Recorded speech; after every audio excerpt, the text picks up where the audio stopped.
The widow refused his help until he found the letter beneath her woodpile. The first time Caleb Hart saw Clara Whitmore cry, she had an axe in her hand and a lie on her lips. "It was only the wind," she said. But there was no wind that morning.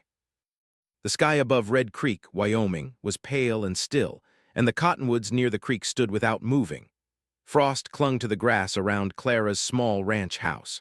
Her breath rose in thin white clouds as she faced a half-split log beside the barn. Caleb stopped near the gate. He had come to return a leather punch he had borrowed from Clara's son, Eli. That was the reason he had given himself on the ride over. It was a good reason, a simple one. Then he saw Clara wipe her cheek with the back of her glove. She lifted the axe again. The blade struck the log at an angle and bounced into the dirt. Caleb's horse shifted behind him, leather creaking softly. Clara looked up. For one quiet second, neither of them spoke. She was 43, though grief had added years around her eyes. Her husband had been dead nearly 5 winters. Since then, she had kept the Whitmore ranch running with 2 tired horses, a stubborn milk cow, and more pride than most men in Red Creek possessed. Caleb had known her family since he was 15. He had eaten at her table, slept in their barn during storms, and followed Eli into more trouble than either of them admitted. Clara had mended his shirts when his own mother was too sick to sew. She had once dragged him by the ear from a card game and told him he was too young to learn foolishness from old men. Now Caleb was 29, and Clara was standing alone beside a pile of wood she could no longer split. "You planning to fight that log all day?" he asked. Her eyes narrowed. "You planning to stand there judging me?" She almost smiled, but the smile disappeared before it fully reached her face. Caleb tied his horse to the fence and walked into the yard. "I don't need help," she said. "I didn't ask if you did." He reached for the axe. Clara held it tighter. The gesture was small, but Caleb saw the tremble in her fingers. "I've managed this ranch alone for years," she said. "I know. I kept the cattle through the winter. I know. I repaired the north fence after the spring flood. I know that too." Her chin lifted. "Then you know I can split my own wood." Caleb looked at the crooked cuts in the log, then at the row of unbroken rounds beside the shed. "I know you can," he said. "I also know you shouldn't have to prove it every morning." That silenced her. A crow called from the roof of the barn. Somewhere inside the house, a kettle began to whistle. Clara released the axe. Caleb took it carefully, making sure his glove did not brush her hand. "Coffee on," she said. "If you ruin that blade, you'll buy me another." "I'd expect nothing less." She turned toward the house, but Caleb noticed the stiffness in her walk. He also noticed the way she stopped at the porch and pressed one hand against the post, waiting for a pain to pass before going inside. He said nothing. That was one thing Clara had taught him years ago. Not every truth needed to be spoken the moment it was seen. Caleb worked until the sun cleared the eastern ridge. He split each round cleanly, building a straight stack against the shed wall. The steady crack of the axe carried across the ranch yard. At first, he told himself he was only helping an old family friend. By the 10th log, he stopped believing it. There was something about the Whitmore place that morning. Maybe it was the smoke curling from the chimney. Maybe it was the red curtain moving behind the kitchen window. Maybe it was the knowledge that Clara was inside pretending she had not been crying. He had seen her angry. He had seen her exhausted. He had seen her stand beside her husband's grave with snow gathering on her shoulders, while every other person in Red Creek looked away. But he had never seen her weak. And what troubled him most was that she had not looked weak that morning. She had looked lonely. When he reached the bottom of the pile, his axe struck something that was not wood. A dull metallic sound rang beneath the logs. Caleb lowered the handle. Half buried in frozen earth was a small tin box, rusted along the corners. He knelt and pulled it free. The lid had been tied shut with a faded blue ribbon. A ribbon he recognized.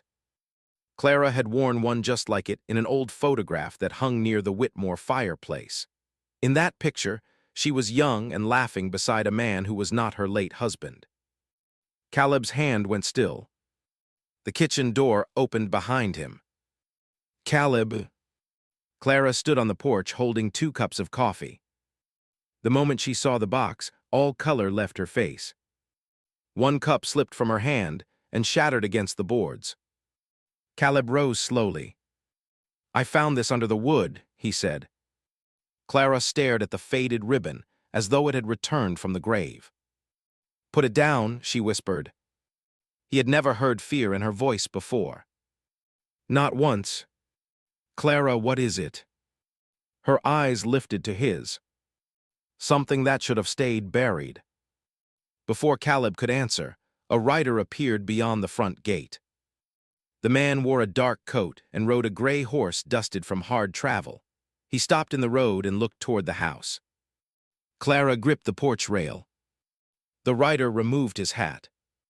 Even from the woodpile, Caleb could see the old scar across the man's brow. Clara's voice broke when she spoke his name. "Silas." And Caleb understood, with a cold certainty settling in his chest, that the letter inside the tin box was not the only thing from Clara Whitmore's past that had come back that morning.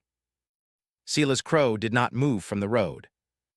For a long moment, the ranch seemed to hold its breath around him. Caleb stood beside the woodpile with the tin box in his hand. Clara remained on the porch, one palm pressed against the rail, her face pale beneath the morning light. The rider's gray horse lowered its head and pulled at the bit. Silas looked older than the man in the photograph above Clara's fireplace. His dark hair had turned silver at the sides, and the scar across his brow cut through one eyebrow like a white trail through stone. His coat was worn at the shoulders. Dust clung to his boots and the hem of his trousers. But his eyes had not changed. Caleb knew that before Clara said another word. They were the same eyes from the photograph. The same man. "Why are you here?" Clara asked. Silas swung down from the saddle slowly, favoring his left leg when his boots touched the ground. "I came to speak with you. You should have done that 24 years ago." Her voice was steady now, but Caleb noticed the way her fingers tightened around the porch rail. Silas glanced toward him. "And who is this?" Caleb set the axe against the chopping block, but kept the tin box in his hand. "Caleb Hart." Silas studied him for a moment. "Eli's friend." Caleb's jaw tightened. "You know Eli." Clara stepped off the porch before Silas could answer. "Give me the box," she said. Caleb turned toward her.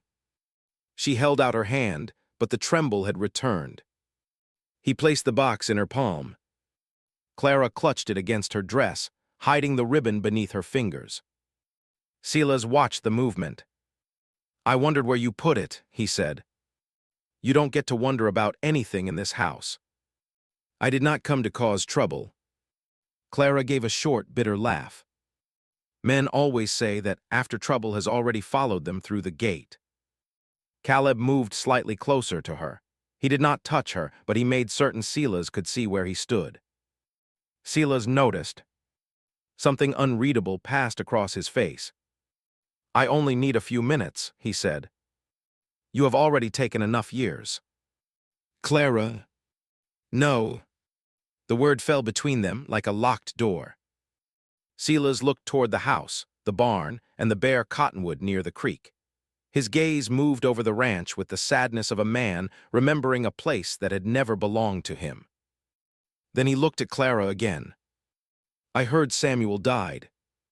Caleb saw the change in her at once. Her shoulders stiffened. Her mouth pressed into a thin line. "You do not speak my husband's name." "I meant no disrespect." "You left before he came into my life. You knew nothing about him." Silas lowered his head. "That is true." Clara turned away, as though even looking at him cost more than she wanted to spend. Caleb had questions crowding his mind, but none of them belonged to him. Not yet. He knew Clara's late husband as a quiet, patient rancher who kept peppermint in his coat pocket and treated every hired hand fairly. Samuel Whitmore had welcomed Caleb into the family without asking what sort of trouble followed him from his own home. The thought of this stranger speaking Samuel's name made Caleb's hands curl into fists. Silas looked at the tin box again. "Did you read the letters?" Clara's head snapped toward him. "What letters?" Silas went still. Caleb felt the air change. Silas's eyes narrowed. "You never opened it." Clara looked down at the rusted lid. "There was only one letter when I buried it." "No," Silas said quietly, "there were 6. A horse shifted in the barn. Caleb looked from Silas to Clara. Clara's breathing had grown shallow. "You are lying. I wrote every winter for 6 years. You never wrote once. I sent them through Red Creek." "To whom?" Silas hesitated.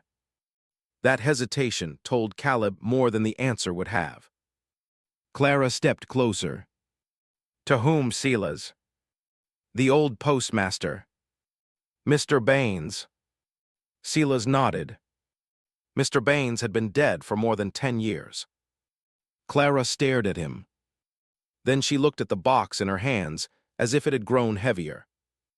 Caleb remembered the faded ribbon, the rusted edges, and the hollow sound beneath the woodpile. Someone had placed it there. Someone had tied it shut. But perhaps that someone had not been Clara. Silas took one cautious step toward the porch. "I came back once," he said, "in the winter of 72. Clara's eyes lifted. "You did not." "I reached the edge of town after dark. Baines met me near the livery. He told me you had married Samuel and wanted no part of my letters." Clara's face changed. Not softened. Not yet. But Caleb saw confusion enter where certainty had been. "Why would he say that?" "I do not know. You expect me to believe you crossed half the territory, stopped at the edge of town, and let one old man turn you around." "No," Silas said, "I expect you to believe I was a coward." The honesty of it silenced them all. Silas looked toward the mountains. "I had nothing then, no land, no money. I had spent 2 years working cattle drives and losing every dollar I made. Baines told me you had chosen a stable man and built a proper life. I believed him because part of me thought you should." Clara's voice dropped. "You decided what I should want without asking me." "Yes." "You left me waiting at the station." "Yes." "You let me think I had meant nothing." Silas's eyes closed briefly. "Yes." The pain in Clara's face was quiet, but it cut deeper than anger. Caleb wanted Silas gone. He wanted to lead the gray horse back through the gate, close it, and return Clara to the morning she had understood. But that morning no longer existed. A sound came from the road behind Silas. Another horse. This rider came fast. Eli Whitmore pulled hard on the reins outside the yard, sending dust across the frost. He was broad-shouldered like his father and carried the same calm face, though there was no calm in it now. His eyes moved first to Silas, then to his mother, then to Caleb standing close beside her. "What happened?" Eli asked. No one answered. He dismounted and walked through the gate. Clara hid the tin box behind her skirt. Eli saw the movement. "What are you holding?" "Nothing you need to worry about." Eli's gaze sharpened. "Then why is Caleb looking like he wants to throw that man into the creek?" Silas turned toward him. His face lost what little color it had. Eli stopped 3 steps away. Something passed between them. A recognition that made no sense. Silas whispered, "You have her eyes." Clara's hand flew to her mouth. Caleb looked at her. Eli looked at Silas, then back at his mother. "Who is he?" Clara could not answer. The tin box slipped from her fingers and struck the porch step. Its rusted lid broke open. 5 yellowed letters spilled across the boards. And on the front of every envelope, written in the same faded hand, were the words, "For Clara and for the child she never told me about." Eli did not bend to pick up the letters. He stared at them as though they were snakes warming themselves on the porch. Clara stood above the broken tin box, one hand over her mouth. Caleb could hear the uneven pull of her breath. Silas took a step forward. Eli turned so quickly that Silas stopped.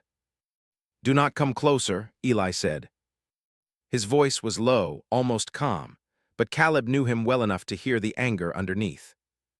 Silas lifted both hands. "I only want to explain." "To whom?" "To all of you." Eli looked at his mother. Clara lowered her hand. The silence between them carried 20 years of trust and one terrible question. "Ma," Eli said, "what did that letter mean?" Clara's eyes moved toward the envelopes. "I don't know. You knew about a child. I knew I was carrying you." The words came out softly. Eli's face did not change at first. Then the muscles in his jaw tightened. Caleb felt the truth forming before anyone spoke it, but he refused to give it shape. Eli looked toward the gray horse, the scarred stranger, and the photograph he had probably passed 1,000 times without asking why it stayed above the fireplace. Then he looked back at Clara. "Was Samuel Whitmore my father?" Clara closed her eyes. That was the answer. Eli stepped backward as though someone had struck him. Caleb reached for his arm, but Eli pulled away. "No," Clara said quickly. "Do not misunderstand what Samuel was to you. That is not what I asked. He raised you from the day you were born." "That is not what I asked." Her face crumpled, but she did not turn away. "No," she whispered, "Samuel was not your birth father." The morning seemed to grow colder. Eli looked at Silas. Silas removed his hat and held it against his chest. "I did not know you had been born," he said. Eli laughed once without humor. "You expect me to believe that?" "I knew Clara was expecting a child when I left. I did not know whether the child lived. I wrote, but I never received an answer." "You left her while she was carrying me." Silas's shoulders lowered. "Yes." That single word changed something in Eli's face. He walked past Caleb and down the porch steps. Clara followed. "Eli." He kept moving. "Please stop." He turned near the gate. Caleb had seen his friend angry in card rooms, cattle pens, and once in the middle of a flood when a hired man abandoned a wagon. But he had never seen him look at his mother the way he did now. Not with hatred. That would have been easier. He looked at her like a man standing inside a house he had known his whole life, only to discover the walls had been painted over. "Why didn't you tell me?" Clara wrapped both arms around herself. "Because Samuel was your father in every way that mattered. That was not your choice to make. I was afraid." Eli's expression hardened. "You?" "Yes." The word surprised him. Clara took one careful step into the yard. "I was 19. Silas was gone. I had no money, no family close enough to help, and people in Red Creek had already begun to count the months." Her voice shook, but she continued. "Samuel knew everything. He married me anyway. He gave you his name before you took your first breath." Eli looked toward the house. A faint breeze moved the red curtain in the kitchen window. "He knew." "He never lied to you," Clara said. "I asked him not to tell you until I found the courage." "And you never found it." "No." Eli swallowed. Caleb saw tears gather in his eyes, but his friend blinked them back. "Did he ever regret it?" Clara's answer came at once. "Not for one day." Eli looked down. For the first time since arriving, his anger faltered. Clara's voice grew softer. "Samuel sat beside your cradle every night that first winter because you would not sleep unless he held your hand. When you were 7 and broke your arm, he walked 6 miles through snow to bring the doctor. He taught you to ride. He taught you to pray. He called you his greatest blessing. Eli's mouth trembled. Silas lowered his head. No one spoke for several moments. Caleb bent and gathered the letters from the porch. Each envelope bore Clara's name. Some were stained from damp. One had a dark mark across the corner where water had blurred the ink. The sixth letter was missing. He searched inside the broken box. Nothing. Clara, he said, you said there was one letter when you buried this. She nodded. I found it the week before I married Samuel. What did it say? That Silas was leaving for California, that he was not ready for a wife or a child, that I should forget him. Silas looked up sharply. I never wrote that. Clara stared at him. You signed it. No. I knew your hand.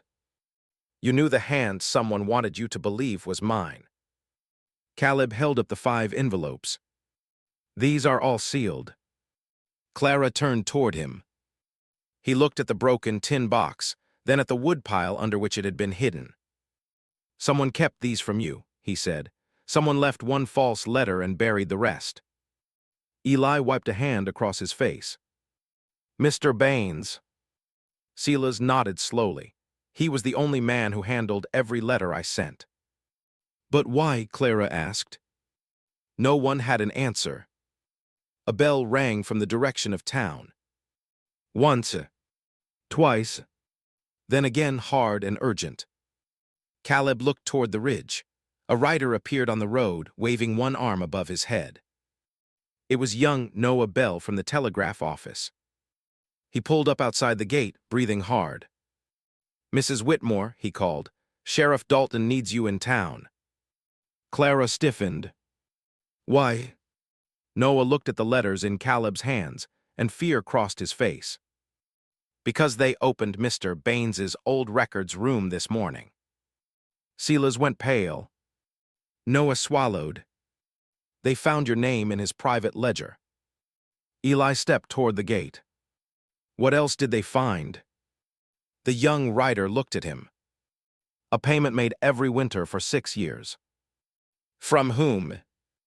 Noah glanced toward Clara. Samuel Whitmore. If this truth has already changed the way you see Samuel, stay with the story, because the reason behind those payments was more painful than any of them were ready to hear. Clara's knees nearly gave way. Caleb caught her before she fell. And as she gripped his coat with a trembling hand, Eli looked toward his father's grave beyond the cottonwoods and understood that the dead man he trusted most had taken a secret with him. By the time they reached Red Creek, the morning frost had melted into mud. Clara rode in the wagon beside Caleb, wrapped in a dark wool shawl. She had not spoken since leaving the ranch. Her hands rested in her lap around the faded blue ribbon, twisting it tighter whenever the wheels struck a rut. Eli rode ahead. Silas followed several lengths behind him, as if he understood that coming any closer would feel like another trespass. Red Creek had one main street, a church with a leaning bell tower, and enough curious eyes to make private sorrow impossible. People paused outside the general store as the Whitmore wagon passed. A blacksmith stopped hammering. 2 women near the bakery lowered their voices. Caleb kept his gaze on the sheriff's office. Do you want me inside? He asked Clara. She looked at him for the first time since leaving home. Yes. The answer was quiet, but it settled something in him. Eli dismounted before the wagon stopped. Sheriff Amos Dalton waited on the office steps, hat in hand. He was a heavy-set man with a gray mustache and the tired eyes of someone who had spent too many years hearing truths after they could no longer help anyone. Mrs. Whitmore, he said, I'm sorry to bring you in this way. Show me the ledger. Dalton glanced at Silas, who had stopped beside the hitching rail. He comes too, Clara said. Eli turned sharply. Ma. If his name is in those papers, he has a right to hear what they say. Eli's mouth tightened, but he did not argue. They entered the records room behind the telegraph office.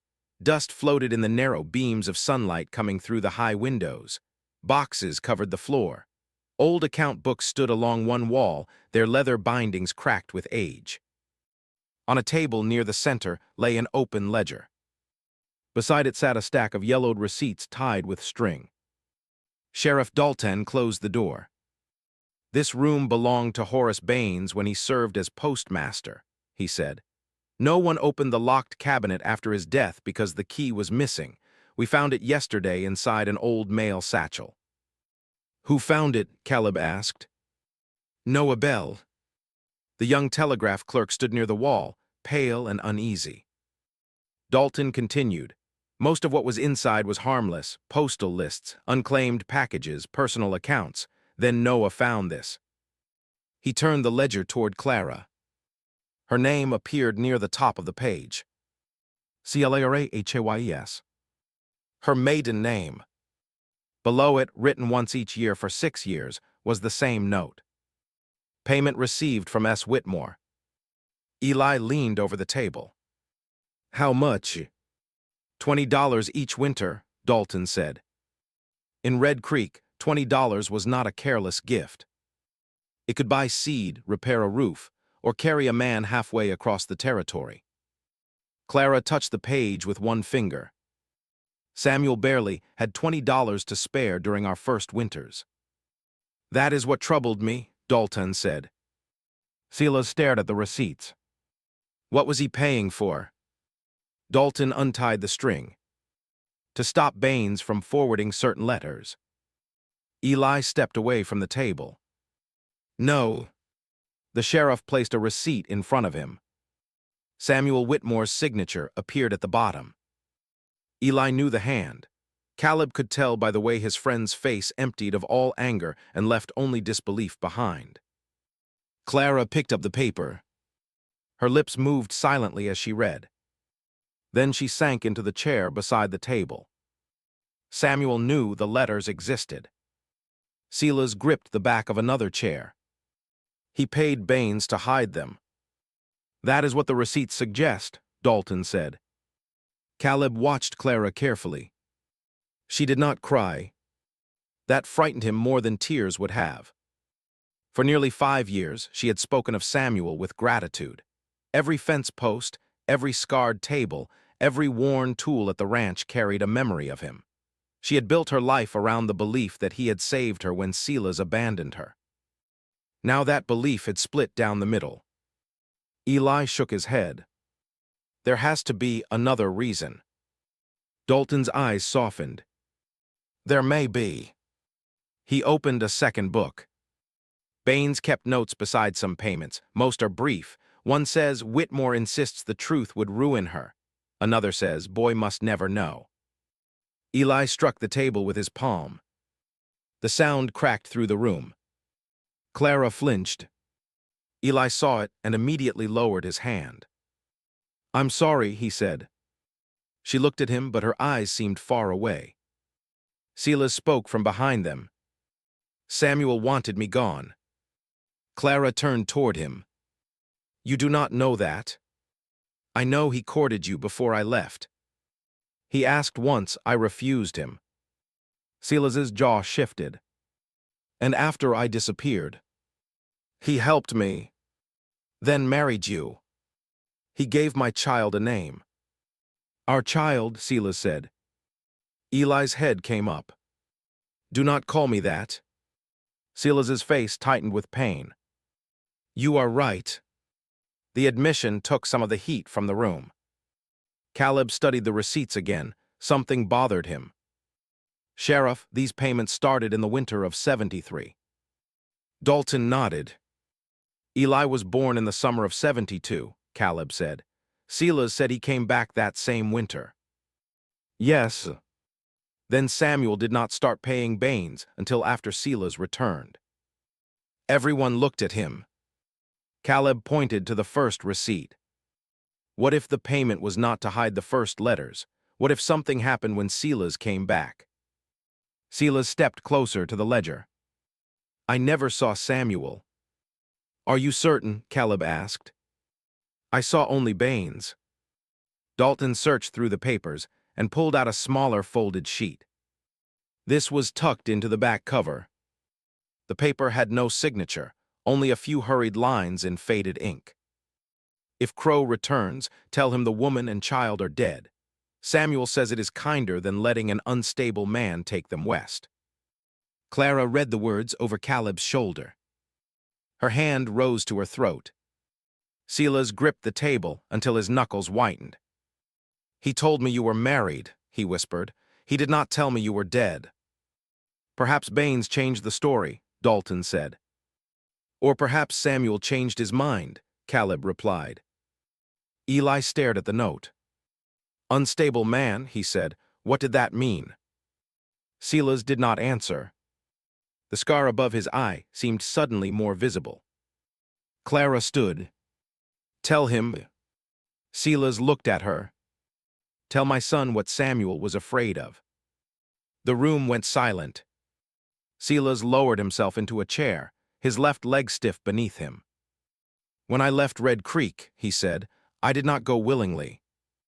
Clara's face hardened. "You rode away before sunrise." "Because 3 men were waiting beyond Miller's Ridge." Eli watched him closely. Silas reached into his coat and removed a worn brass badge, darkened almost black with age. He placed it on the table. It was not a sheriff's star. It belonged to a federal marshal. "I was sent west under another name," Silas said. "A gang running stolen cattle had men inside the territorial offices. They knew where I lived. They knew about Clara." Caleb looked at the scar and the damaged leg. Silas continued. "I left because I believed staying would put her in the ground." Clara's eyes filled. "And you never trusted me enough to tell me." "No," he said. "I loved you enough to be afraid, and I was foolish enough to think fear and love were the same thing." Before anyone could respond, Noah Bell stepped away from the wall. "There is one more paper," he said. Sheriff Dalton frowned. "What paper?" Noah reached inside his vest. His hand trembled as he drew out a sealed envelope. Samuel Whitmore's name was written across the front. "I found it in the cabinet before the sheriff arrived," Noah said. "I kept it because my mother's name is inside." Clara stared at him. "Your mother's?" Noah placed the envelope on the table. "My mother was Baines's daughter." And suddenly, the mystery was no longer buried with 2 dead men. One person in Red Creek might still know why Samuel paid for silence. Noah looked toward the window, where a woman in a brown dress stood across the street watching the records room. "My mother is waiting outside," he said, "but she says she will only tell the truth if Clara promises not to hate her." Noah's mother did not enter until Clara said yes. The promise came slowly. "I will hear her," Clara said. "What I feel after that belongs to me." Noah nodded and opened the door. The woman waiting across the street was small and stooped, with silver hair pinned beneath a brown bonnet. Caleb had seen her before at church, always seated near the back, always leaving before the final hymn. Mrs. Miriam Bell. She crossed the street carefully, leaning on a cane. When she stepped into the records room and saw Silas, she stopped so suddenly that Noah reached for her arm. "You came back," she whispered. Silas studied her face. "Miriam Baines." She closed her eyes. "I have not heard that name spoken in years." Clara stood beside the table. "Tell me what happened." Miriam looked at the sealed envelope bearing Samuel's name. Her hand trembled over the cane. "My father was not a good man," she said. Noah lowered his gaze. Miriam glanced at him with regret. "I should have told you sooner." "Told me what?" Noah asked. "That much of what we had came from other people's pain." The room grew still. Miriam removed her gloves 1 finger at a time, as if delaying the truth might make it gentler. "My father handled every letter that passed through Red Creek. In those days, a postmaster knew who owed money, who was running from the law, who loved someone they should not, and who was afraid of being found." Caleb looked at the rows of old ledgers. Information was worth more than gold to the right kind of man. "Did he steal Silas's letters?" Clara asked. Yes. The answer landed without defense. Silas turned away toward the window. Clara gripped the edge of the table. Why? At first because Samuel asked him to. Eli's face tightened. Miriam continued before he could speak. But not for the reason these receipts make it seem. She pointed toward the brass marshal's badge. Silas had enemies. My father knew because one of them came through Red Creek 2 weeks after Silas left, a man named Harlan Voss. Silas faced her again. Caleb saw recognition in his expression. Harlan was part of the cattle ring, Silas said. He asked my father where Clara lived. He offered him money. Clara went pale. Miriam nodded. Samuel was in the post office when it happened. He heard everything. The picture began to change. Not enough to forgive. Enough to confuse. Samuel paid your father to protect us, Eli asked. The first payment was for silence, Miriam said. Samuel told him never to give anyone Clara's address, never to forward a letter that might reveal where she and the baby lived, and never to speak Silas Crow's name in town. Silas placed both hands on the table. Why hide my letters from her? Because Harlan watched the mail. Miriam's voice cracked. He had men along the route. A reply from Clara would have led them straight to the ranch. Clara looked down at the sealed envelopes Caleb had carried from the porch. So Samuel knew Silas was alive. Yes. And he let me believe I had been abandoned. Miriam's eyes filled with shame. He believed it was safer. Clara's voice sharpened. Everyone believed they knew what was safer for me. No one answered. She turned toward Silas. You left without telling me. Then toward Miriam. Your father stole my letters. Then toward the receipts bearing Samuel's name. And my husband bought my silence for my own good. Her chest rose and fell. I was the only person whose life was being decided, and no one asked what I wanted. Caleb felt the truth of that settle over the room. Not one man had acted from simple cruelty. That almost made it worse. They had each called fear by a kinder name. Silas stepped forward. You have every right to hate me. Clara's eyes flashed. Do not make this easy by offering yourself up for punishment. He stopped. You do that, she said. You admit you were wrong so quietly that everyone feels sorry for you. I waited at the station for 6 hours, Silas. Every time a horse came over the ridge, I thought it was you. His face broke. I know. No, you know the words. You do not know the waiting. Silas lowered his head.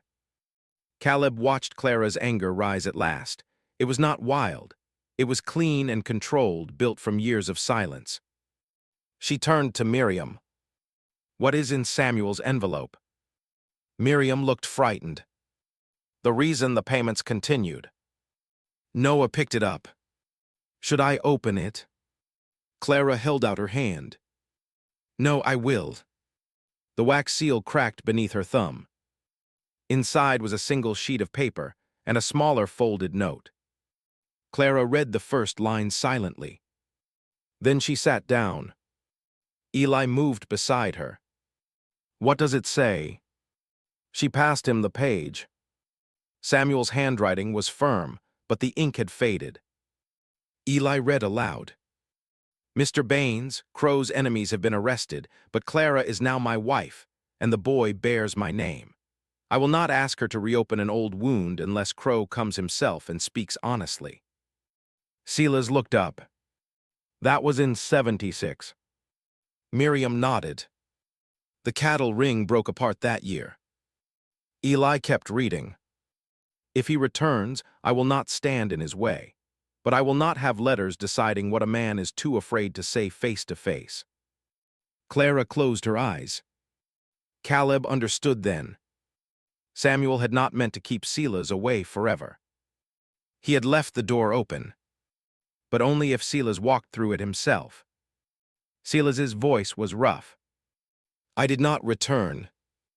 No, Clara said, you did not. He looked toward the floor. I believed you were happy. You believed what hurt less. The smaller note slipped from the envelope and landed near Caleb's boot. He bent to retrieve it. Unlike the first page, it was addressed directly to Clara. He handed it to her. She unfolded it. Her lips moved over the words, but no sound came.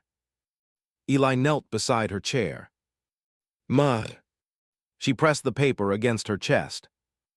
For the first time since the tin box had opened, tears ran freely down her face. "What did he write?" Eli asked. Clara looked at her son. "He wrote that if the truth ever came out, I should not remember him as the man who kept Silas away." Her voice broke. "He asked me to remember him as the man who was afraid of losing the only family he had ever been given." No one moved. Outside, wagon wheels rolled past the office. Somewhere down the street, the blacksmith's hammer started again. Miriam wiped her eyes. "Samuel came to my father the year before he died. He wanted every letter returned to Clara." Clara looked at the tin box. "Then why were they buried?" "My father had already hidden them. He claimed he could not remember where." Noah stared at his mother. Was that true? Miriam shook her head. "No, he wanted one last payment." Eli stood. "My father refused." "Yes."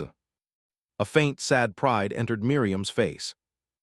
"Samuel told him he would confess everything to Clara before paying another cent." Clara looked at the paper in her hand. "But he died before he could." Miriam nodded. 3 days later. The fever that had taken Samuel had always seemed sudden. Now the timing cast a shadow across the room. Caleb looked at Sheriff Dalton. The sheriff had gone very still. Was Samuel already sick when he confronted Baines? Caleb asked. Miriam's cane slipped against the floor. Noah caught it. She looked toward the closed door before answering. "No." Eli's eyes narrowed.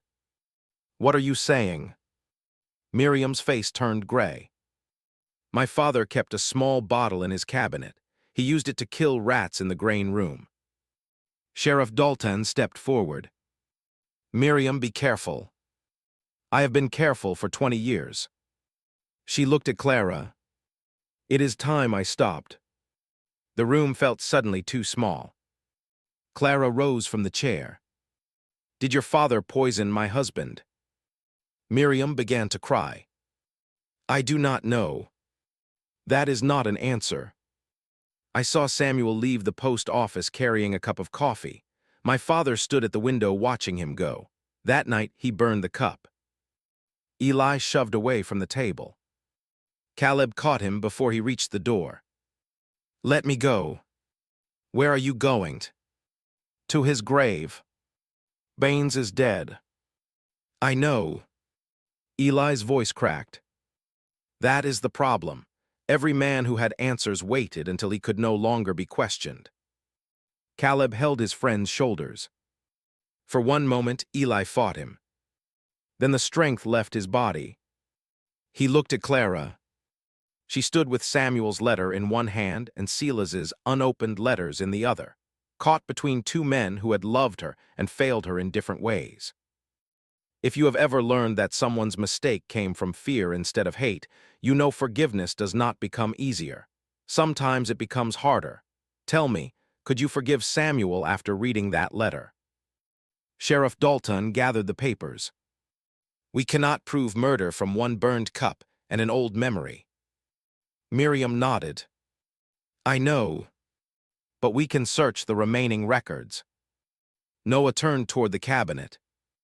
"There is another drawer." Dalton frowned. "We emptied it." "No," Noah said, "there is a false bottom." Everyone looked at him. "My grandfather showed it to me when I was a boy. He told me never to open it." Noah crossed the room and knelt beside the cabinet. He pressed 2 fingers beneath the lowest shelf. A narrow wooden panel lifted. Inside lay a black account book and a small glass bottle wrapped in cloth. Sheriff Dalton took the bottle carefully. A faded label clung to its side. Miriam covered her mouth. But Caleb was looking at the black book. A name had been written across the cover. Not Samuel's. Not Sela's S. Harlan Voss. And below it, dated only 3 months earlier, were 2 words that turned Sela's pale. Payment resumed. The words on the black book silenced the room.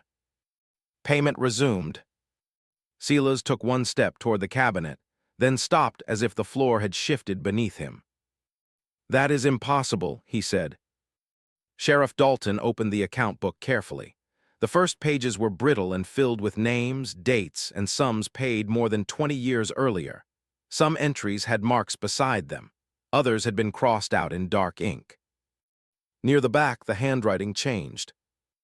The newer entries were sharper, written by a steadier hand. Dalton ran 1 finger down the page. Harlan Voss, he said, $200 paid in April, another $100 in May. Paid to whom? Caleb asked. The sheriff turned the book around. The name beneath the amounts was Noah Bell. Everyone looked at him. Noah stepped backward until his shoulders touched the wall. I never took money from Harlan Voss. His mother stared at him. Noah, I swear it. Dalton lifted his eyes from the page. This is your name. It is not my hand. The sheriff studied the writing. Caleb moved closer. Noah was right. His signature appeared on telegraph slips all over town, neat and narrow with a long curve beneath the last letter. The name in the book was thick and heavy. Someone had written it for him. Who has access to the telegraph office? Caleb asked. Noah looked toward the door. Me, Sheriff Dalton, sometimes. Mr. Pike when I deliver messages. Walter Pike? Clara asked. Noah nodded. Walter Pike owned the largest cattle outfit north of Red Creek.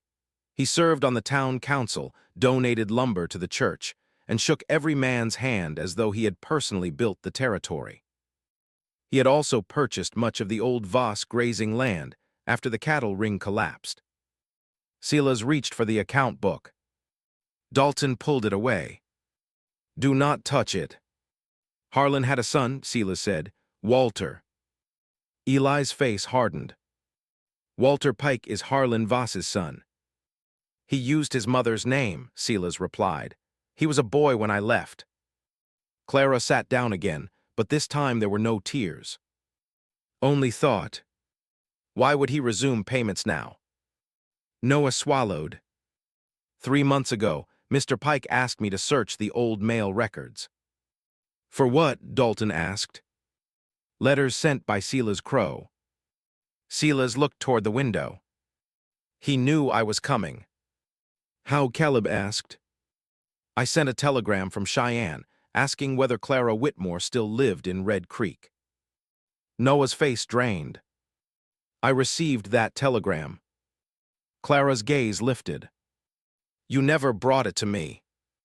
I meant to. Noah's voice shook. Mr. Pike was standing beside me when it came through.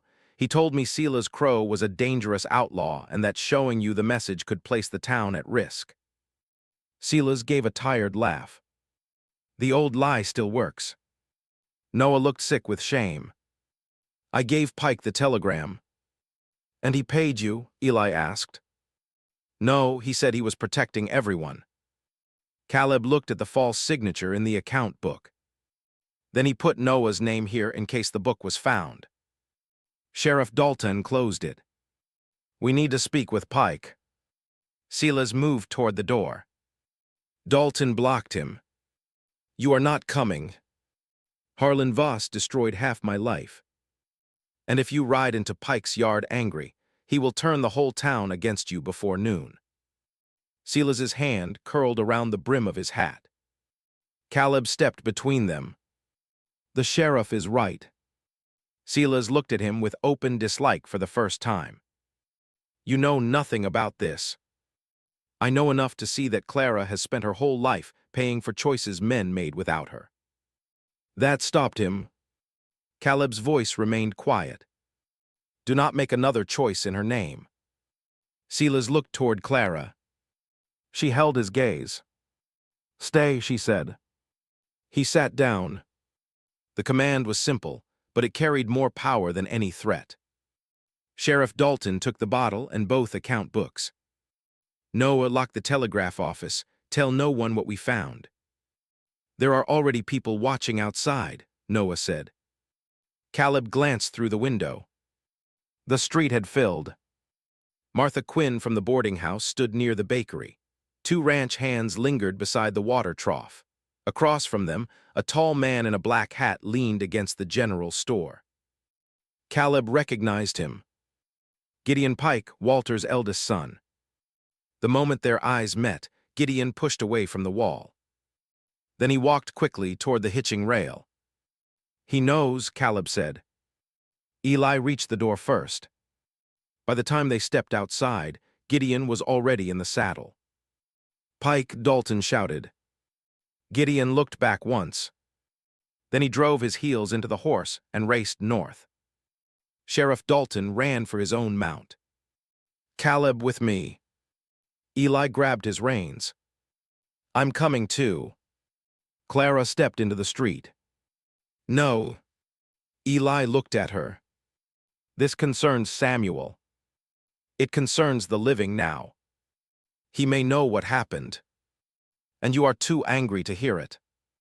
The words struck true. Eli's chest rose sharply. Clara walked to him and placed Samuel's letter in his hand. "Your father spent his life trying to keep you safe," she said. "Do not honor him by riding blind into danger." Eli looked down at the page. Caleb saw the fight inside him. Then Eli nodded once. Caleb mounted beside Dalton. Silas remained in the doorway, but every part of him looked ready to follow. "Stay with her," Caleb told him. Silas gave a bitter smile. "You trust me with that?" "No," Caleb said. "I trust Clara to tell you when you have failed." For the first time, something like respect passed through Silas's face. Caleb and Dalton rode hard along the north trail. Gideon's tracks cut deep into the wet earth, leading toward Pike's cattle land. The sky darkened as clouds gathered over the ridge. They found Gideon's horse outside an abandoned line shack near the old Voss boundary. The door stood open. Dalton drew his revolver, but kept it pointed toward the ground. "Gideon," he called, "come out." No answer. Inside, the shack smelled of damp wood and lamp oil. A chair had been overturned. Fresh papers burned in the iron stove. Caleb grabbed a poker and pulled them free. Most had already turned to ash, but one piece remained readable. It was a list of dates. Beside each date was Clara's name. Every Tuesday. Every Thursday. The days Caleb visited the Whitmore ranch. Dalton looked over his shoulder. "This is recent." A floorboard creaked behind them. Caleb turned.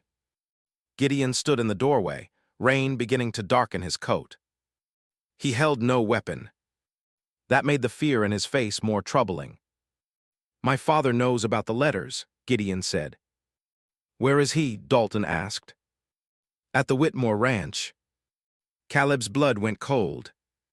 "Why?" Gideon looked at the burning papers. "Because he believes Clara still has the one letter that can prove what his father did."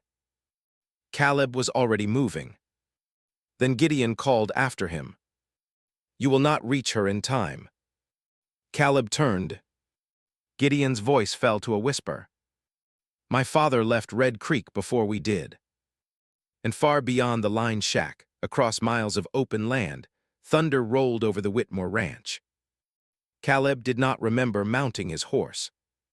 One moment he stood inside the line shack with smoke stinging his eyes.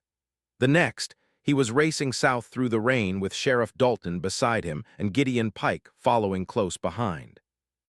The storm broke over the open land. Rain struck Caleb's hat and ran down the back of his coat. The trail softened beneath the horses, turning every low place into mud. Lightning flashed over Miller's Ridge, showing the road in white pieces before darkness closed again. Caleb leaned low over the saddle. All he could see was Clara standing in the records room, Samuel's letter pressed against her chest. All he could hear was Gideon saying they would not reach her in time. "What does your father want?" Dalton shouted over the rain. Gideon struggled to keep pace. "The missing letter. What is in it?" "I do not know." Caleb looked back at him. "You expect us to believe that?" "My father never trusted me with the whole truth." "But he trusted you to watch Clara's house." Gideon's face twisted. "I watched the road. I wrote down who came and went, that is all." "You followed her for months." "I was trying to prove myself to him." The answer carried no pride. Only shame. Gideon drove his horse harder. "My grandfather raised father to believe the Voss name was stolen from him. He said Sila's crow destroyed their land, their money, and their place in the territory. Your grandfather ran stolen cattle, Sila's would have said. But Sila's was miles behind them." Caleb's fear deepened. He had told Sila's to stay with Clara. He prayed the older man had listened. They reached the edge of the Whitmore property near midday. Smoke rose from the chimney, thin and ordinary beneath the black sky. The front gate stood open. Caleb saw 3 horses near the barn. Clara's mare, Silas's gray, and a large chestnut bearing Walter Pike's silver-marked saddle. He jumped down before his horse had fully stopped. The yard looked untouched. No broken windows. No overturned wagon. But the silence was wrong. Even the chickens had hidden beneath the porch. Dalton drew his revolver. Gideon reached for the rifle on his saddle. "Leave it," Dalton said. "That is my father in there. Which is why you will leave it." Gideon obeyed. Caleb moved toward the house. The back door stood open. He heard voices from inside. Walter Pike spoke first. "You should have burned every letter, Clara." Her answer was calm. "You sound frightened." "I am trying to save this town from an old scandal." "No, you are trying to save your name." Caleb stepped onto the porch. A floorboard creaked beneath his boot. The voices stopped. Then Sila's called from inside. "Caleb, stay where you are." Caleb froze. There was strain in Silas's voice. Dalton came up behind him. "What do you see?" the sheriff asked quietly. "Nothing yet." Gideon stood in the rain near the steps, staring at the open door. "Father," he called. Walter answered at once. "Go home." Gideon's face changed. "I came to help you." "You have helped enough." The cruelty in the words cut through the storm. Caleb moved to the side window and looked into the parlor. Clara stood near the fireplace, still wearing her dark shawl. Sila's was beside the kitchen doorway with one hand pressed against his ribs. A dark stain spread across his shirt. Caleb's stomach tightened. Walter Pike stood between them holding a revolver. He was a tall man in his late 40s, clean-shaven and carefully dressed, even in the rain. His hat lay on the floor near the table. In his other hand, he held the tin box. The 5 letters were scattered across the room. "You said there were 6, Walter told Clara. "Where is the last one?" "I never had it. Baines kept everything." "Then perhaps your father took it." Walter's expression hardened. "My father died because men like Crow needed someone to blame." Silas leaned against the wall. "Your father lived comfortably while others paid for his crimes." Walter swung the revolver toward him. Clara stepped between them. Caleb's breath caught. "Move," Walter said. "No." "Clara, you have already entered my home, struck an injured man, and pointed a weapon at me. Do not pretend using my name makes you decent." Walter's hand trembled. Caleb saw it through the glass. This was not a man in control. It was a man whose control was breaking. Sheriff Dalton moved toward the front door. Caleb caught his sleeve. Wait. He pointed toward the kitchen. The rear entrance stood beyond Walter's line of sight. Dalton nodded and slipped around the side of the house. Gideon remained near the porch, rain running down his face. Inside, Walter opened one of the letters and shook it. Silas wrote about records, names, payments. He told Clara where he hid proof against my father. I wrote no such thing, Silas said. You wrote more than love letters. Silas glanced at Clara. Something in that look made Caleb understand. Silas knew about the sixth letter. Clara saw it too. You lied again, she whispered. I was trying to keep you out of it. Her face went cold. Still deciding for me. Silas closed his eyes. Walter noticed the exchange. There it is, he said. Tell me where the letter is, Crow. Silas straightened despite the pain. No. Walter raised the revolver. Gideon climbed the porch steps. Father. Walter looked toward the door. That was all the opening Caleb needed. He drove his shoulder through the side door. The door struck the wall with a crash. Walter turned. Clara knocked his arm upward. The revolver fired into the ceiling. Plaster rained down. Silas lunged forward, but his injured leg gave way. Caleb caught Walter around the chest. They struck the table and fell hard onto the floor. The revolver slid beneath a chair. Sheriff Dalton entered from the kitchen with his weapon raised. Do not move. Walter stopped fighting. Caleb forced him onto his stomach and pulled his arms behind his back. Gideon stood in the doorway, staring at his father. Walter looked up at him. You brought them here.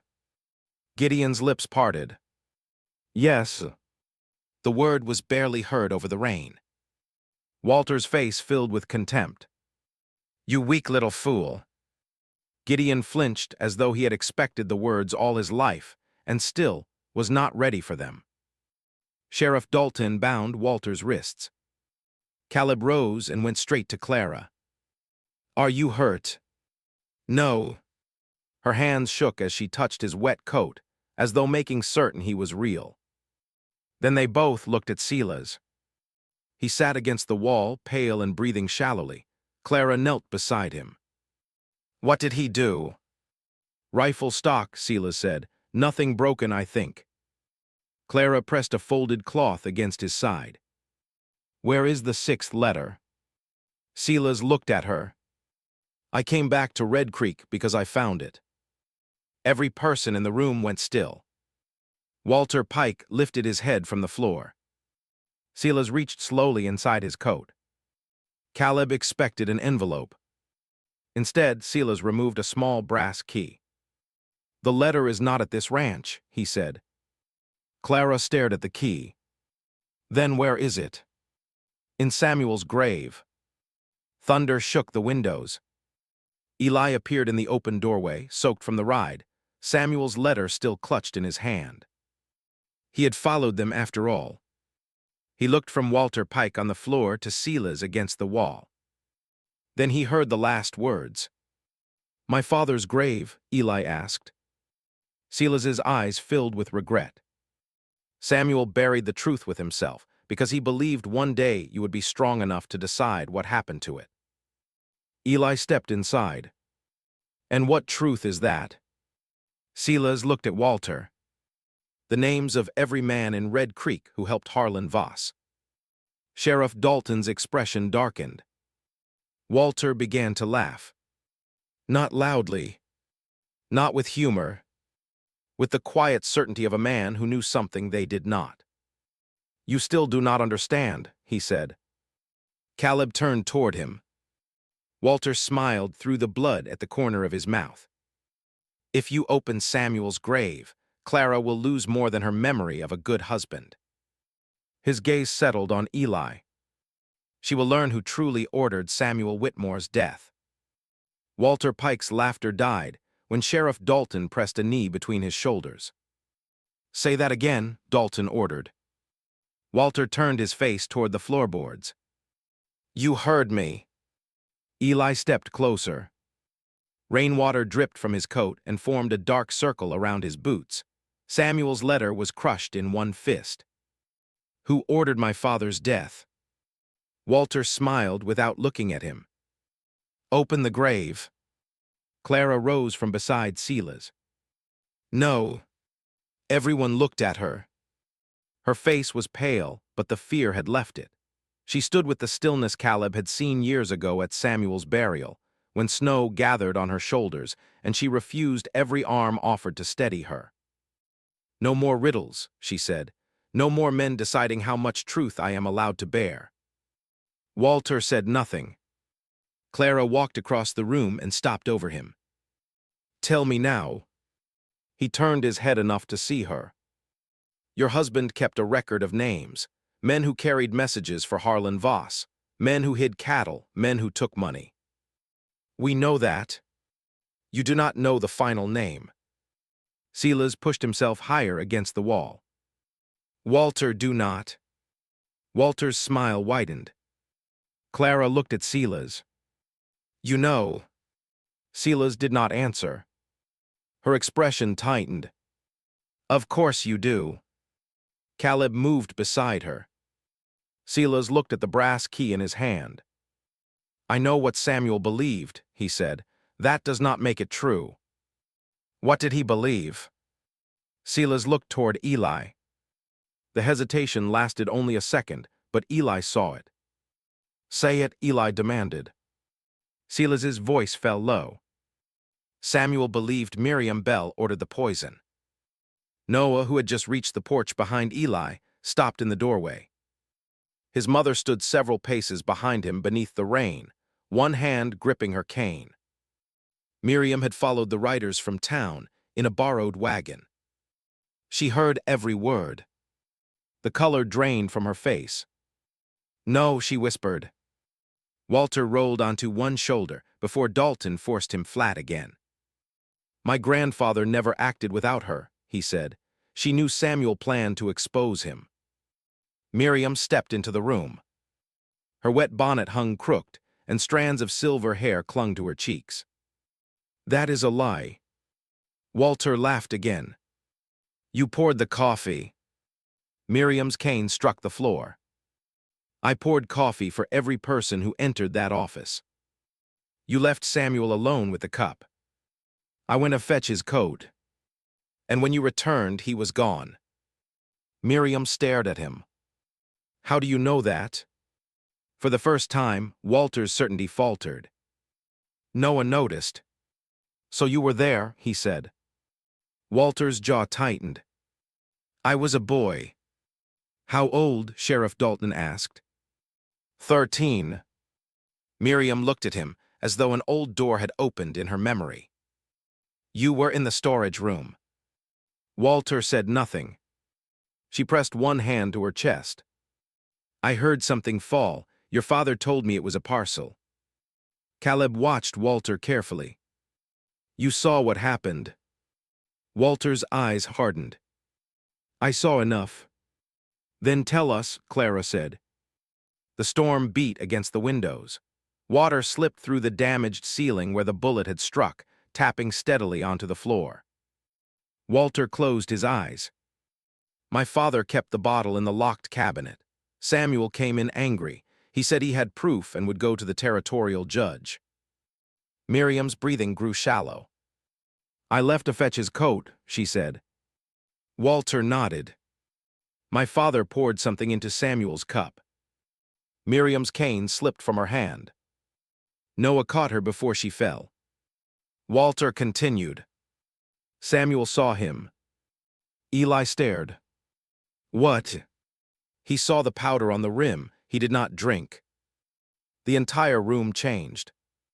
Clara gripped the back of a chair. Then Samuel was not poisoned at the post office. No. Sheriff Dalton pulled Walter partly upright. What happened after that? My father begged him not to speak. Samuel refused. Walter looked toward the fire. I followed Samuel when he left. Eli moved closer. Why? Because my father told me to find out where he kept the records. Walter's voice had lost its edge. He sounded younger now. Not innocent, only trapped inside an old memory. Samuel rode toward Miller's Ridge. I followed too close. He heard me. Caleb felt Clara's hand find his sleeve. Walter swallowed. He stopped near the ravine and took the account pages from his coat. He told me my father had used me. He said I was still young enough to choose a better life. Gideon stood near the doorway, listening to his father describe a kindness he had never passed on to his own son. "What did you do?" Gideon asked. Walter looked at him. "I tried to take the pages." Silence filled the room. "We struggled," Walter said. Samuel lost his footing. Clara closed her eyes. "He fell. Not far, he struck the rocks below." Eli's face went white. Walter looked toward him. "He was alive when I climbed down." The words came slowly now. "He could not stand. He made me promise to bring help." Eli's voice broke. "Did you?" Walter looked away. "No." Gideon took one step backward. Caleb saw the truth hit him harder than any blow. Walter continued because there was no longer any place for the story to hide. "I took the pages and returned to town. My father burned most of them. Samuel crawled back to the road by himself." Clara's fingers dug into Caleb's sleeve. "He came home that night," she whispered. "He said his horse threw him." Miriam began to cry. "The fever started 2 days later." "From the injury," Dalton said. Walter nodded. "And infection." Eli turned away, covering his mouth. For years, he had remembered Samuel's final week as an illness no one could stop. Now he knew his father had returned home wounded, protecting Clara and Eli even while the truth was closing around him. "Why did Samuel hide the 6th letter in his grave?" Caleb asked. Walter looked at Silas. "He did not." Silas went still. Walter smiled faintly. "Crow found the key, but he never found the letter." Clara faced Silas. "Is that true?" Silas nodded. "The key was mailed to me 3 months ago without a name." "Then what does it open?" Walter said nothing. Dalton tightened his hold. "Answer him." "The iron box beneath Samuel's headstone," Walter said. Eli looked toward the window, where the cemetery lay beyond the cottonwoods. Clara's face filled with horror. "Samuel placed it there before he died." "No," Miriam whispered. Everyone looked at her. She wiped rain and tears from her face. "I did." Noah stared at his mother. Miriam looked at Clara. "Samuel came to me the night after the fall. He gave me one page that Walter and his father had missed. He told me to hide it somewhere Horace would never search." "In his grave?" Clara asked. "After Samuel died, I placed it beneath the headstone before the ground froze." Miriam turned toward Walter. "You spent all these years believing the page named you." Walter's silence answered her. Gideon looked at his father with disgust. "You watched Clara's house because you thought she had found it." Walter lowered his head. Sheriff Dalton pulled him to his feet. "This is over." "No," Clara said. Dalton paused. She looked toward Samuel's grave beyond the rain. "It ends when we read what he protected." They walked to the cemetery together when the storm eased. Walter went in irons between Dalton and Gideon. Silas leaned on Caleb for part of the path but refused to remain behind. Miriam walked beside Noah, each step slow and painful. Clara and Eli walked first. Samuel's headstone stood beneath a cottonwood, wet leaves scattered across the earth. Eli knelt and cleared the mud from its base. A narrow keyhole had been hidden beneath the lower edge of the stone. Silas gave him the brass key. It turned with a soft click. A small iron drawer slid forward from beneath the headstone. Inside lay one sealed letter. Clara's name was written on the front. Her hands shook as she opened it. The others waited. She read the first page silently, tears gathering in her eyes. Then she looked at Eli. It is not a list of criminals. Walter stared. Clara unfolded the second page. It is Samuel's confession. Eli's breathing stopped. Clara read aloud. I knew Silas Crow did not willingly abandon you. I knew his letters were hidden. At first, I told myself I kept silent to protect you and the child. Later, I knew part of me kept silent because I loved you and feared you would choose him. Silas bowed his head. Clara continued, her voice breaking. I was not always the good man you believed me to be, but loving you taught me to become better than the frightened man who first lied. Eli wiped his eyes. At the bottom of the page was one final paragraph. Clara read it once to herself. Then she handed the letter to Eli. He read the final words aloud. If the truth finds you after I am gone, do not build your future around my shame. Forgive what you can, leave behind what you cannot, and choose the people who remain when staying becomes difficult. No one spoke. A breeze moved through the wet cottonwood leaves. Caleb looked at Clara. She stood between Samuel's grave and Silas Crow, holding the truth of two lives in her hands. Then she turned toward Caleb. Not Silas. Caleb. Her eyes rested on him with a question she had not yet found the courage to ask. And he understood that the next choice would not be about the man who left or the husband who lied. It would be about the man who had stayed. If this moment touched your heart, stay with the story, because Clara's hardest truth was still ahead, and it concerned the quiet promise Caleb had never dared to speak. Clara did not speak to Caleb until the others had left the cemetery. Sheriff Dalton took Walter Pike back toward town in irons. Gideon walked beside them with his head lowered, no longer defending the father whose approval had shaped his whole life. Miriam and Noah followed slowly. Silas remained near Samuel's grave. Eli stood beneath the cottonwood with the confession in his hand, reading the same final lines again and again, as though they might change if he gave them enough time. Caleb waited near the path. Rainwater dripped from the brim of his hat. His coat was heavy with mud, and his shoulder ached from the fight inside the ranch house. Clara came to him carrying the empty iron drawer. You knew I was looking at you, she said. I did.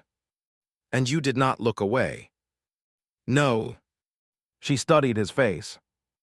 That direct gaze had unsettled him since he was 15 years old. Back then, she had used it to find lies before he finished telling them. Now he felt as though she were looking for something he had hidden even from himself. Why, she asked. Caleb glanced toward Silas. He stood with one hand resting on Samuel's headstone, alone with 2 decades of regret. Caleb lowered his voice. This is not the time. Clara's expression tightened. That is what every man says before deciding something for me. The words struck harder than she intended. He could see the regret in her eyes, but she did not take them back. Caleb removed his hat. All right, he said, you want the truth. Yes. I have been coming to your ranch every Tuesday and Thursday because I worry about you. That is not all of it. No. The cottonwood leaves moved above them. Caleb looked toward the open country beyond the cemetery. He had faced armed men with less fear than he felt standing in front of her. I stayed because being near you makes me want to become the kind of man Samuel tried to be at the end. Clara went still. He continued before courage left him. I know the years between us. I know Eli is my closest friend. I know you helped raise me when I had no sense and less manners. I have counted every reason I should keep my mouth shut. Her hand tightened around the iron drawer. And yet you are speaking. Because I am tired of watching other people's silence hurt you. The truth stood between them. Simple. Dangerous. Clara looked toward Eli. Caleb followed her gaze. He does not know, Caleb said. Not all of it. Does he suspect? He knows I care. Her eyes returned to him. How long? Longer than I admitted to myself. Since the woodpile. Caleb almost smiled. Before that, maybe. The woodpile only made it impossible to ignore. Clara looked down. You saw me crying. Yes. I was not crying because I could not split the wood. I know. She lifted her face. I had found the blue ribbon that morning. It had worked loose from beneath the logs. Caleb remembered the faded cloth tied around the tin box. I thought Samuel had buried the box, she said. I thought perhaps he had left me one final truth, and I was afraid to know what it was. Now you know. No, she looked toward Samuel's grave. I know what he wrote. I am still deciding what it means. Caleb nodded. That is fair. Clara searched his face as though waiting for pressure, persuasion, or some promise meant to pull her toward a choice. He gave her none. At last she said, You are 29. I know. I am 43. I know that too. Her mouth trembled with the beginning of a smile. Where were you 20 years ago? Caleb looked at her. Probably falling out of a tree. A laugh escaped her before she could stop it. It was quiet, tired, and real. Eli heard it. He turned from the grave and looked toward them. The laugh faded from Clara's face. Eli walked over slowly. What did I miss? Caleb put his hat back on. Your mother was insulting my childhood. She has been doing that for years. Clara looked at her son. There was too much between them now for easy conversation, but the old shape of their family had not disappeared completely. Eli glanced from Clara to Caleb. Then his eyes narrowed. What were you really talking about? Caleb answered before Clara could. Me. That explains the foolish look. Eli, Clara warned. He held up one hand. I am not angry. Caleb studied him. You look angry. I have looked angry since sunrise. That is true. Eli folded Samuel's letter and placed it inside his coat. Then he turned to his mother. Do you care for him? Clara's face flushed. Caleb wished the ground would open beneath his boots. Eli, she said, I have had enough secrets for one lifetime. The bluntness of it silenced them. Clara looked at Caleb. Then she looked at her son. I do not know what this is yet. Eli nodded slowly. But there is something. Yes. He drew a long breath and stared toward the mountains. Caleb prepared himself for anger. Instead, Eli said, Samuel once told me a man should be judged by what he does when no one asks him. Clara's eyes filled. Eli looked at Caleb. You fixed the south fence after the flood. It needed fixing. You brought medicine when Ma was sick. So would anyone. No, they would have meant to, you came. Caleb said nothing. Eli's voice grew rough. I cannot lose another father. The words shocked all three of them. Eli looked away at once. Caleb stepped closer. I would never try to replace Samuel. I know. I would never ask you to call me anything but Caleb. That is good, because I would throw you into the creek. A small smile passed between them. Then Eli's expression became serious again. Do not hurt her. I will not. You cannot promise that. Caleb considered the words. Eli was right. Every love carried the power to wound. I can promise not to lie to her, Caleb said. I can promise not to make choices in her name, and I can promise that if staying becomes hard, I will still be here. Eli looked toward Samuel's grave. Those were almost the same words written in the letter. Choose the people who remain when staying becomes difficult. Eli extended his hand. Caleb took it. The grip was firm, uncertain, and honest. Behind them, Silas cleared his throat. They turned. He had been listening from beside the grave. The pain on his face was quiet. Not jealousy. Understanding. He walked toward Clara and placed something in her palm. It was the old photograph from her mantel.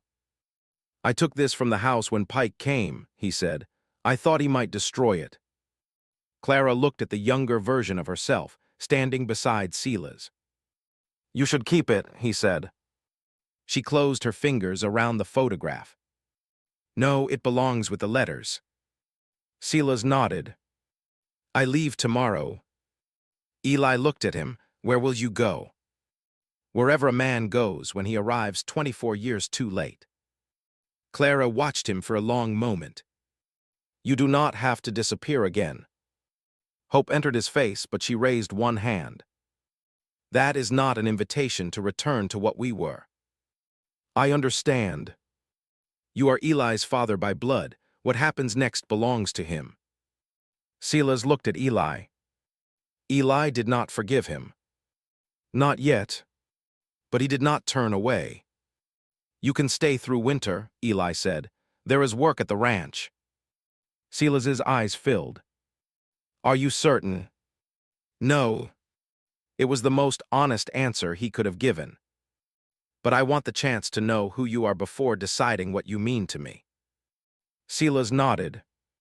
"That is more than I deserve." "Stop saying that," Eli replied. "It makes everything harder." For the first time, Silas smiled. They returned to the ranch near sunset. The storm had passed, leaving the air clean and cold. A lantern moved in the kitchen window as Clara prepared coffee. Caleb repaired the door Pike had damaged. Silas sat at the table while Eli questioned him about the years he had missed. The answers came slowly. Some were painful. None were hidden. When Caleb finished, Clara joined him on the porch. The mountains burned orange beneath the clearing sky. She stood beside him, close enough that their sleeves touched. "Caleb." "Yes." "I am not ready to promise anything." "I know. I may never be." He looked at her. "I know that too." Her hand found his. "Not a declaration." "Not yet." Only a small kindness between two people who had survived a day built from old lies. Caleb closed his fingers around hers. Inside the house, Eli laughed at something Silas said. It was an unfamiliar sound in the Whitmore kitchen, but not an unwelcome one. Then a rider appeared on the road. Sheriff Dalton stopped at the gate with his hat in his hands. Clara released Caleb and stepped forward. "What happened?" Dalton's face was grim. "Walter Pike confessed. To Samuel's death. To more than that." He looked toward the house. Before Baines died, he told Walter about one final payment, a payment made by someone still living in Red Creek. Caleb felt the peace of the evening disappear. "Who?" he asked. Dalton looked at Clara. "Miriam Bell." Clara went still. The sheriff continued. But she was not paying to hide Samuel's murder. He removed a folded paper from his coat. She was paying to hide the truth about Caleb's family. Sheriff Dalton held the folded paper beneath the porch lantern. Caleb did not reach for it. For most of his life, his family had been a collection of unfinished sentences. His father had vanished when Caleb was 8.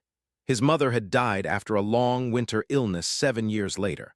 Whenever he asked what had happened before they came to Red Creek, she told him some roads were better left behind. Now Miriam Bell had paid to keep one of those roads hidden. Clara looked at Caleb. "Take the letter." He shook his head. "You read it." "Why?" "Because I trust you." The words were quiet, but everyone on the porch heard them. Clara accepted the paper from Dalton. Eli and Silas came out of the house. Silas leaned on the doorframe, one hand still pressed near his injured ribs. Clara opened the page. The handwriting belonged to Miriam. Caleb Hart must never learn that his father rode with Harlan Voss. The boy has already suffered enough for another man's sins. I will pay for the record to remain sealed. Caleb stared across the dark yard. His father had not abandoned the family to search for work. He had been part of the cattle ring. What was his name? Caleb asked. Dalton removed his hat. Jonah's Hart. Silas drew a slow breath. I knew him. Caleb turned. What kind of man was he? No one answered quickly enough. Caleb laughed once bitterly. That bad. Silas stepped onto the porch. He made bad choices. He followed Harlan because he wanted quick money and believed he could leave whenever he pleased. Did he? No. Silas's face was honest. But near the end, he helped me gather evidence against the ring. Caleb looked at him. My father helped you. He gave me names, routes, and places where stolen cattle were hidden. Harlan discovered what he had done. Clara lowered Miriam's letter. What happened to him? Silas looked toward the mountains. Harlan ordered his men to drive Jonas out of the territory. I believed he survived. Dalton's expression darkened. Walter says Harlan killed him near the northern pass. Caleb gripped the porch rail. He had imagined his father in 100 ways over the years. A coward, a drunk, a man with another family. He had never imagined him lying beneath an unmarked stretch of frontier earth because he tried, too late, to do one decent thing. Did my mother know? He asked. Miriam told her, Dalton said. She begged Miriam to hide the truth so no one would blame you. Caleb looked at the letter. All those years, he had believed he came from a man who simply walked away. The truth was not kinder, but it was fuller. Clara stepped beside him. You are not responsible for your father's worst choice. Caleb's jaw tightened. People say blood tells the truth. People say many foolish things when they want life to be simple. He looked at her. Clara touched the worn cuff of his coat. Your father joined Harlan Voss. You repaired my door after someone broke it. Your father chased easy money. You spent a morning splitting wood without asking for praise. Blood may explain where a man begins. It does not decide where he ends. Caleb looked down at her hand. The trembling from that morning had disappeared. What happened to Miriam? Eli asked. Dalton sighed. She confessed to hiding records and paying Baines. She did it to protect Caleb, but it was still unlawful.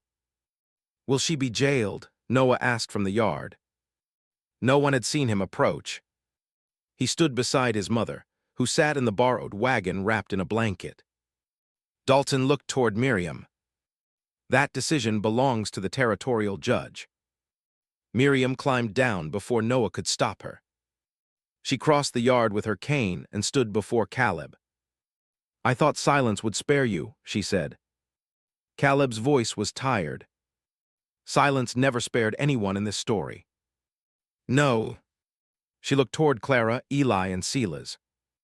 It only delayed the pain and gave it time to grow. Caleb studied her face. Why did you care what happened to me? Miriam's eyes filled. Your mother was my closest friend. After Jonas disappeared, I helped her come to Red Creek. I promised her I would watch over you. You watched from the back of the church. Shame made me a poor guardian.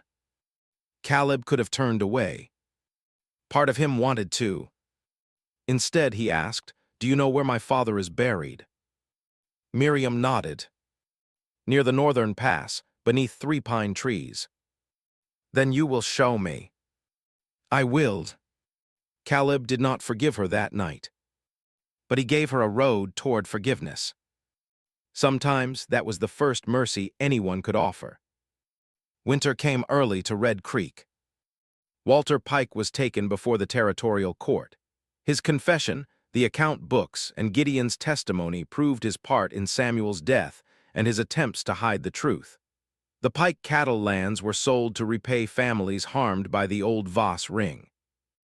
Gideon stayed in town. He refused his inheritance and began working at the blacksmith's shop. People did not trust him at once, but he arrived early, worked late, and stopped asking anyone to forget whose son he was. Miriam received a short sentence, reduced because she cooperated fully. Noah visited every week. Silas remained at the Whitmore ranch through winter. He and Eli did not become father and son in a single season. They argued. They fell silent. They asked painful questions and sometimes regretted the answers. But Silas stayed. That mattered. In spring, he took Eli to the northern pass. Caleb rode with them. Beneath 3 pine trees, they found a weathered marker bearing no name. Caleb placed a new stone there. Jonas Hart. He chose better before the end. When they returned, Clara was waiting beside the woodpile.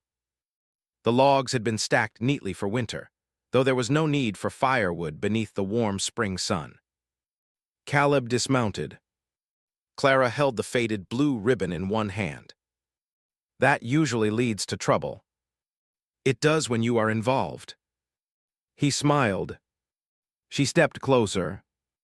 I cannot promise that loving you will be easy. I would not believe you if you did. I still have grief. I know. I still have questions. I know. And people will talk. They already do. Clara laughed softly. Then she tied the blue ribbon around the handle of the axe.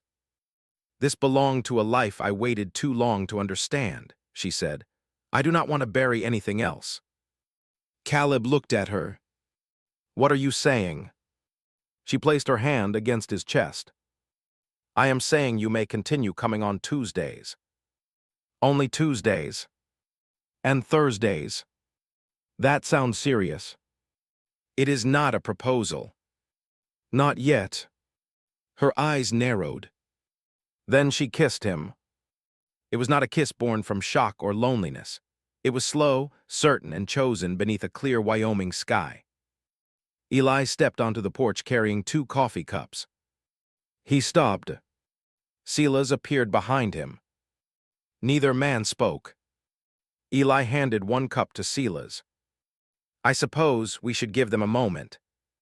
Silas watched Clara smile against Caleb's shoulder. I missed many moments, he said. I think I will stay for this one. If this story reminded you that truth can hurt and still set a heart free, share it with someone who believes people are more than the mistakes behind them. Subscribe for more frontier stories where courage is often quiet and love is proven by who remains. Years later, people in Red Creek remembered the Voss scandal, Samuel's confession, and the letters buried beneath the woodpile. But Clara remembered something simpler. A cold morning. An axe stuck in a stubborn log. A man who saw her struggling and did not mistake her strength for a reason to leave her alone. Caleb Hart had inherited another man's shame, but he did not carry it forward. Silas Crow returned too late, but stayed long enough to become known.